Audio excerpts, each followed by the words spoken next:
ये है हमारा second video of Archimedes principal, जिसमें हम फोर्थ कॉन्सेप्ट या फिर फोर्थ पॉइंट कहूं वो पढ़ेंगे आर्किमिडीज प्रिंसिपल, जिसका नाम है लॉज ऑफ फ्लोटिंग, जो कि मैंने यहाँ पे लिख भी रखा है। इससे पहले वाले वीडियो में मैंने आपको 3 कॉन्सेप्ट समझा दिए थे, ये है हमारा फोर्थ। और इसी वीडियो के एंड में मैं आपको एक एग्जांपल भी सॉल्व करके दिखाऊंगा कि कैसे आपको आर्किमिडीज के कॉन्सेप्ट लगाने हैं और आपको कैसे कॉन्सेप्ट अप्लाई करने हैं। तो इस वीडियो को एंड तक जरूर देखना ताकि आपको ये पूरा कॉन्सेप्ट क्लियर हो जाए और चारों फॉर्मूले से आप न्यूमेरिकल भी सॉल्व कर पाओ। चलो जल्दी से स्टार्ट करते हैं। Laws of floating. देखो, लॉज ऑफ फ्लोटिंग कुछ भी नहीं होता। लॉज ऑफ फ्लोटिंग में हमारे पास 3 कॉन्सेप्ट होता है, कुछ भी नहीं होता, सिर्फ 3 कॉन्सेप्ट होते हैं। तो जो 3 कंडीशन मैंने ऑलरेडी यहाँ पे ले रखे हैं, आपको डायग्राम के थ्रू दिखा रखा है मैंने कि अपने पास 3 कंडीशन होंगी। पहला कंडीशन देखो, जब भी हम आर्किमिडीज की बात करेंगे तो ये जो ब्लैक वाला मैंने बॉडी ले रखा है, इसका वेट आप कितना मानोगे? W। मैं जस्ट रिकॉल करा रहा हूँ लास्ट वीडियो। और जब भी ये किसी फ्लूइड में जाएगा तो इसके ऊपर एक बाउंड फोर्स लगेगा FB ऊपर की ओर, राइट। मैं वेट का फॉर्मूला वापस रिकॉल करा देता हूं। It was sigma VG। Sigma VG weight का फॉर्मूला था जो कि हमने लास्ट वीडियो में कवर किया था। किसी भी ऑब्जेक्ट का वेट कितना लेते हैं? Sigma VG। सिग्मा मतलब डेंसिटी, V मतलब वॉल्यूम, G मतलब एक्सेलरेशन ड्यू टू ग्रेविटी।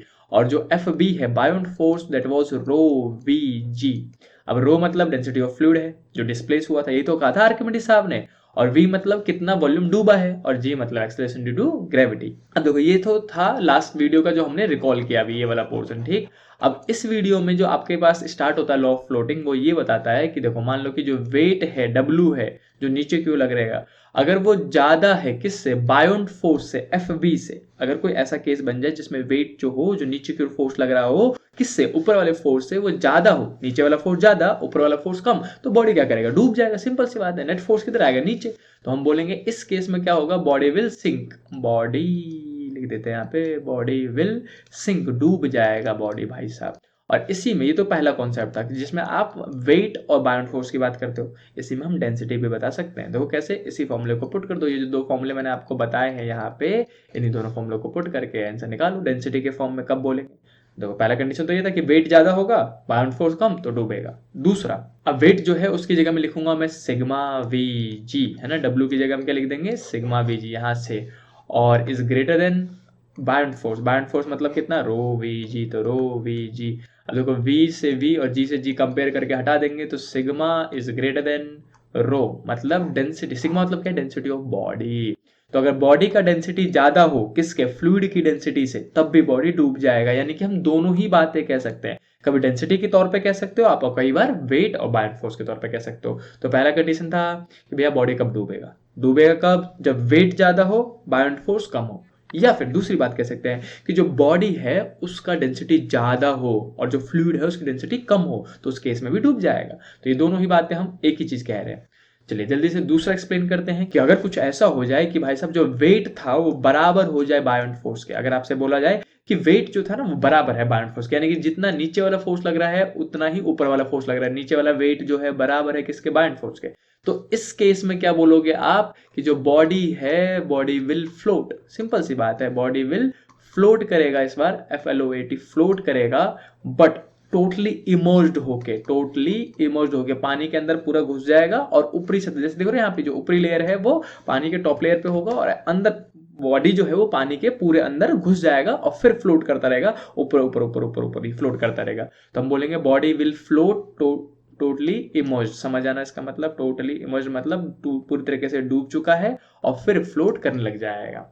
अब तो ये हुआ एक बात कि भैया अगर बराबर हुआ तो पूरी तरीके से डूब जाएगा और फ्लोट करेगा। इसी को डेंसिटी के तौर पे आप कहोगे, आप तो क्या बोलोगे? अगर मैं डेंसिटी के तौर पे कहूँ दूसरी बात, तो हम बोलेंगे भैया फिर से आप क्या रखोगे? इसमें सिग्मा VG रखोगे। हाँ, सिग्मा VG रखेंगे। बाउंड फोर्स क्या रखेंगे हम?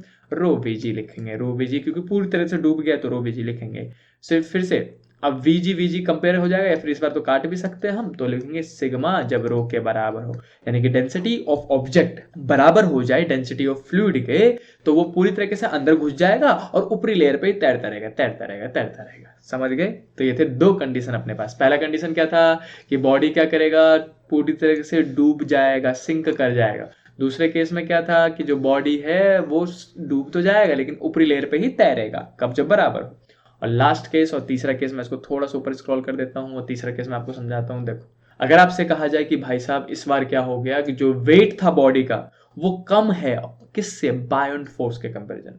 जो बायोंट फोर्स, जो अपवर्ड फोर्स था वो ज्यादा है और जो नीचे वाला फोर्स था वेट वो कम है, तो इस केस में बॉडी क्या करेगा, फ्लोट करेगा, तैरेगा, बॉडी विल फ्लोट।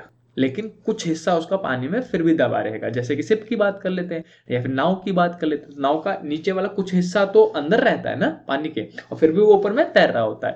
यानी कि body will float with few portion, लिख देता हूं मैं, few portion emerged, few portion emerged. इसका मतलब है कि कुछ हिस्सा उसका डूबेगा और बाकी तैरता रहेगा। Emerged, EMERGED, emerged. अब जैसे किसी में देखो, मैंने आपको ध्यान से यहाँ पे दिखा, डायग्राम देखो तो मैंने दिखाया है कि कुछ हिस्सा जो है पानी के अंदर है, बाकी हिस्सा बाहर की ओर है और वो फ्लोट कर रहा है ना। तो ये हमने एक्सप्लेन किया पहला वेट और फोर्स के टर्म में, कि अगर हमारे पास जो बायोंट फोर्स है वो ज्यादा हुआ तो बॉडी ऊपर जाके तैरेगा, कुछ हिस्सा सिर्फ पानी में रहेगा। और दूसरा इसी को डेंसिटी के तौर पर भी कह सकते हैं हम, कि जो अगर कहूँ मैं फिर से सिंपल सी बात है, इस बार सीधे सीधे लिख देता हूँ मैं, कंपेयर करने की जरूरत नहीं है, कि सिग्मा जो हो, डेंसिटी ऑफ बॉडी जो हो वो कम हो as compare to density of fluid, यानी कि रो के, तब भी हम यही बात कहेंगे, है ना।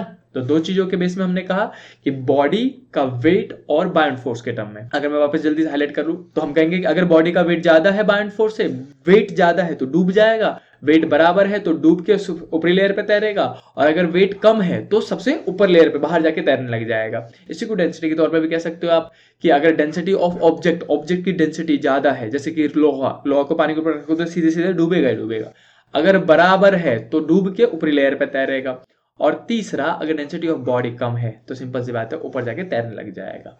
अब इसी में जो फॉर्मूला, ये तो कॉन्सेप्ट था सिर्फ आपके पास, अब जो फॉर्मूला है वो मैं आपको इसके नीचे एक्सप्लेन कर देता हूँ जल्दी से। देखो कुछ भी नहीं, छोटा सा वीडियो है। अब जो फोर्थ टॉपिक है अपना, उस पर जो फॉर्मूले आएंगे वो आएंगे पार्शली इमर्ज्ड बॉडी पे। पार्शली में मतलब कुछ हिस्सा ही बॉडी का पानी के अंदर या फिर किसी भी फ्लूइड के अंदर डूबा होगा, पार्शली इमर्ज्ड बॉडी, ठीक। अब देखो इसको मैं जल्दी से आपको डायग्राम के थ्रू समझा देता हूँ, कि मान लो अपने पास एक ऐसा करके कंटेनर था और इस कंटेनर में इस हाइट तक फ्लूइड भरा हुआ था, ठीक, कोई सा फ्लूइड मान लेते हैं। अब इसी के अंदर मैंने आपको एग्जांपल के लिए एक बॉडी ले लेते हैं, कि हमने यहाँ पे एक बॉडी ऐसे करके ले लिया, ऐसे करके एक बॉडी मान लिया, कंसिडर कर लिया, ठीक। अब इस जो वॉल्यूम है इस बॉडी का, वो हमने कंप्लीट वॉल्यूम, पूरे बॉडी का जो वॉल्यूम है वो V माना है, और जितना हिस्सा पानी के अंदर गया है, ये वाला जो हिस्सा है, उसको हमने V' माना है। यानी कि V' मतलब वो हिस्सा जो पानी के अंदर डूब चुका है, और V मतलब है टोटल वॉल्यूम। मैं यहाँ पे लिख भी देता हूँ, V मतलब है total volume of the body, और V' मतलब है इमर्ज्ड वॉल्यूम। कितना, इमर्ज मतलब डूबना, इमर्ज्ड वॉल्यूम कि कितना वॉल्यूम डूब गया है। तो V' हिस्सा डूबा है उसका, और पूरा हिस्सा कितना है V। अब इस टाइप के क्वेश्चन में आपको कहा जाएगा कि जो बॉडी था उसका वॉल्यूम कितना था V, उसमें से V' हिस्सा डूब गया, और ये ऐसे करके बैलेंस होके फ्लोट कर रहा है, यानी कि इक्विलिब्रियम में आ गया, बैलेंस है टोटली। तो इस केस में हम करेंगे क्या, सिंपल सा हम बोलेंगे भैया नीचे की ओर जो है वो W लग रहा होगा, वेट लग रहा होगा, और वेट ऑफ द बॉडी जो है वो पूरे वॉल्यूम की वजह से लगता है, उसमें V' मत लगा देना। वेट का जो आप फॉर्मूला लिखोगे W का, वो लिखोगे सिग्मा VG। जो किसी भी बॉडी का जो वेट है वो तो पूरे वॉल्यूम की वजह से लगेगा ना, और जो V' है यानी कि जो डूबा हुआ है उसकी वजह से क्या लगेगा, इस पे बायोंट फोर्स FB। बायोंट फोर्स कितना लगेगा, ऊपर की ओर, तो मैं इसको मिटा देता हूँ। देखो अब बायोंट फोर्स लिखते हैं, बायोंट फोर्स कितना आएगा, बायोंट फोर्स यहाँ लिख लेते हैं। तो जो FB होगा वो होगा पहले तो डेंसिटी ऑफ फ्लूइड रो, और जितना डूबा होता है वही हिस्सा लेते हैं, यानी कि V' लेंगे यहाँ पे, कितना हिस्सा डूबा इनटू में G। ये चीज मैंने आपको लास्ट वीडियो में बताया था कि जो बायोंट फोर्स होगा वो रो V' लिया जाएगा, और जो वेट होगा वो सिग्मा VG लिया जाएगा। अब क्वेश्चन में इन्होंने कह ही दिया था कि जो बॉडी है वो बैलेंस है, यानी कि फ्लोट कर रहा है, इक्विलिब्रियम में आ गया। तो मैं यहाँ पे लिख देता हूँ कि जो बॉडी है वो एट बैलेंस है, बैलेंस्ड है, यानी कि इस चीज पे आके बैलेंस हो रखा है। तो हम क्या बोलेंगे, बॉडी बैलेंस कब होगी, जब नीचे वाला फोर्स ऊपर वाले फोर्स के बराबर हो, यानी कि W = FB होगा, तभी तो बैलेंस हो पाएगा। अगर FB ज्यादा होता तो ऊपर क्यों चला जाता, वेट ज्यादा होता, W ज्यादा होता, नीचे वाला फोर्स ज्यादा होता तो वो नीचे आ जाता। अगर वो नीचे भी नहीं आ रहा, ऊपर भी नहीं जा रहा है, बैलेंस है, इसका मतलब क्या, ऊपर वाला फोर्स नीचे वाले फोर्स के बराबर है। तो यहाँ पे लिख देता हूँ मैं, W = FB होगा, बायोंट फोर्स होगा। इसी के आगे सॉल्व करेंगे तो जो वेट था उसकी जगह में तो लिखोगे आप सिग्मा VG, सिग्मा VG = जो बायोंट फोर्स था उसकी जगह में आप लिखोगे रो V', V' मतलब कितना हिस्सा डूबा। अब यहाँ से G से G गया। अब इसमें जो फॉर्मूला निकालना होता है आपको, वो निकालना होता है V' अपॉन में V, यानी कि कितना हिस्सा डूबा अपॉन में टोटल वॉल्यूम, डूबा हुआ अपॉन में टोटल वॉल्यूम का फॉर्मूला निकालना होता है। तो यहाँ से डूबा हुआ कितना है V', तो मैं इसको इधर रहने दूंगा, और इस कैपिटल V को इधर से इधर ले आएंगे। तो देखो यहाँ पे मल्टीप्लाई में डिवाइड में जाएगा, और जो यहाँ पे रो है तो रो को भी हम इधर मल्टीप्लाई में इधर में ले आएंगे तो डिवाइड में, तो जो फाइनल फॉर्मूला आपका बनेगा वो बनेगा सिग्मा अपॉन में rho is equal to V dash upon में वी। अब इसी फॉर्मूले को मैं इधर साइड में लिख देता हूँ। अब देखो हमने बोला कि सिग्मा अपॉन में रो इज इक्वल टू निकलेगा वी डैश अपॉन में वी, यही हमारा मेन फॉर्मूला है जिसपे आपको मेजरली क्वेश्चन पूछे जाएंगे। अब सिग्मा मतलब क्या है, डेंसिटी ऑफ ऑब्जेक्ट, रो मतलब क्या है, डेंसिटी ऑफ फ्लूइड या फिर वाटर, और वी डैश मतलब है कितना हिस्सा डूबा, और वी मतलब है टोटल वॉल्यूम। तो ये था हमारा फोर्थ और final concept of Archimedes principal, जिसमें आपको ये वाला फॉर्मूला निकालना होता है कि डेंसिटी ऑफ ऑब्जेक्ट को अगर आप डेंसिटी ऑफ फ्लूइड से डिवाइड कर दोगे तो आपको क्या देगा कि कितना हिस्सा डूबा है अपॉन में टोटल वॉल्यूम कितना था। अब इसी पे मैं आपको एक न्यूमेरिकल सॉल्व करके दिखाता हूँ जो कि एनसीईआरटी का ही एक एग्जाम्पल है। तो इसी के नीचे मैंने क्वेश्चन ले रखा है ऑलरेडी, ये रहा अपने पास क्वेश्चन। जो क्वेश्चन को ध्यान से एक बार रीड कर लेना, और सब सिंपल सी बात, देखो क्वेश्चन जब भी करने जाओ मैंने आपको बता रखा है सबसे पहला काम क्या होता है, गिवन लिखना। अब जल्दी से क्वेश्चन रीड करते हैं और समझते हैं क्या कह रहा है। क्वेश्चन कह रहा है the tip of the iceberg, iceberg मतलब वो जो ओशियन में आप देखते नहीं हो ऐसे करके टापू जैसा बना रखा होता है, ये वाला हिस्सा हमको दिख रहा होता है और इस बाकी सब उसके पानी के अंदर होता है ऐसे करके, है ना। तो टिप ऑफ द आइसबर्ग यानी कि आइसबर्ग है अपने पास। The density of the ice दे रखा है, तो डेंसिटी ऑफ आइस, देखो यहाँ पे जो आइस है वो हमारा ऑब्जेक्ट हो जाएगा, बॉडी हो जाएगा, और जो सी वाटर यानी कि समुद्र का जो पानी है वो हमारा फ्लूइड माना जाएगा। तो आइस की डेंसिटी दे रखी है यानी कि सिग्मा, मैं यहाँ पे लिखूंगा गिवन, गिवन गिवन हम लिखेंगे, सिग्मा मतलब डेंसिटी ऑफ बॉडी होता है, तो जो कि आइस मानेंगे दैट विल बी 917 kg पर मीटर क्यूब दे रखा है उन्होंने, ठीक। आगे कहता है what fraction of ice lie below the water, यानी कि पानी के नीचे कितना हिस्सा है मुझे ये बताओ। पानी के नीचे वाला हिस्सा आपसे पूछा जा रहा है, कितना वॉल्यूम नीचे है।